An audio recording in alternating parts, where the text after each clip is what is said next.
Voilà comment certains présidents africains se comportent. Ils se prennent pour des super-hommes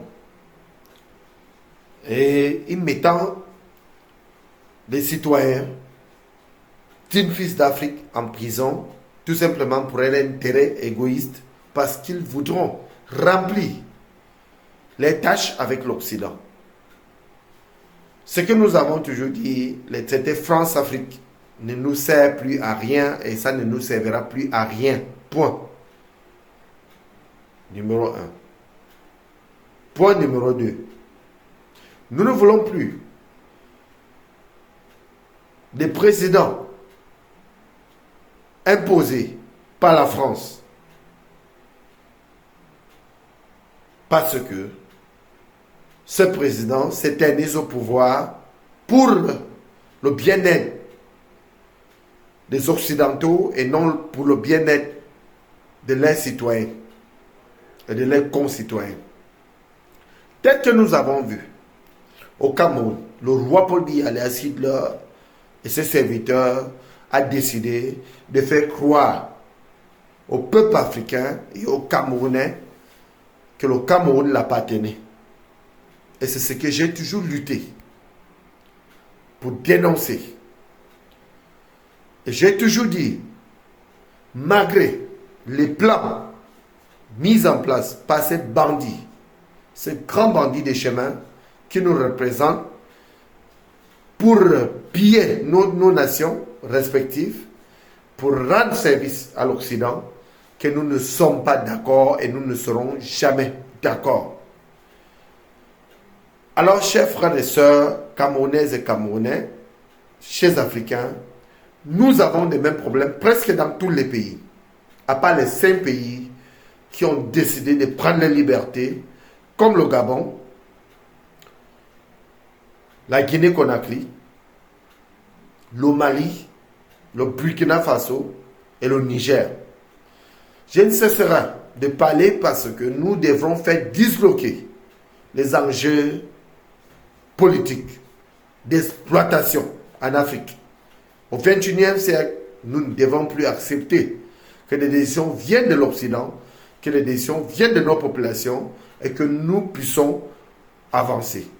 Parce que quand on regarde l'Europe qui est développée aujourd'hui, ce n'est pas parce que les Européens ont des moyens. C'est parce que les dirigeants ont pu comprendre comment exploiter l'Afrique après la Deuxième Guerre mondiale.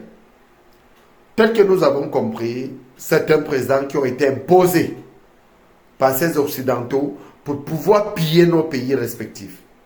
Alors, je ne cesserai de dénoncer cela avec fermeté et avec qualité des dignes fils d'Afrique en tant que défenseur des droits de l'homme dans nos pays respectifs en Afrique et non pour l'Europe en général ou encore pour l'Occident.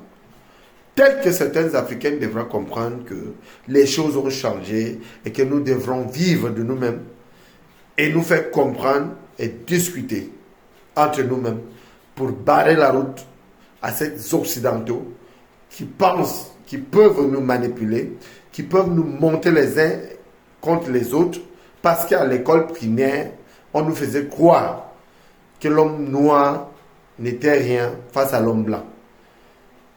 À mon époque, on nous faisait croire que l'homme supérieur était un blanc, alors que c'était faux. C'était parce qu'ils voudraient et ils ont voulu nous faire croire à ce qui ne doit pas exister, tel que nos aïeux ont coopéré et que certains sont venus accomplir comme mission. Aujourd'hui, nous sommes conscients, génération consciente, d'une fils d'Afrique. Militairement parlant, j'ai dit, ça suffit, nous devons nous défendre nos institutions, défendre chaque pays et défendre notre Afrique à nous, le berceau de l'humanité, qui est plein de richesses, qui pousse certains occidentaux à venir nous imposer certains dirigeants pour qu'ils continuent à faire les pillages et à voler nos ressources minières. Tel que nous avons compris, nous devons nous mettre sous le chemin de la libération totale de notre Afrique à nous. En tant que digne fils d'Afrique, ici le commandant des forces révolutionnaires camerounaises, nous demandons le départ de la France sous le sol africain et les traités France-Afrique pour revoir tout à nouveau, pour permettre à ce que nous choisissons qui doit nous diriger et les qui devons nous diriger pour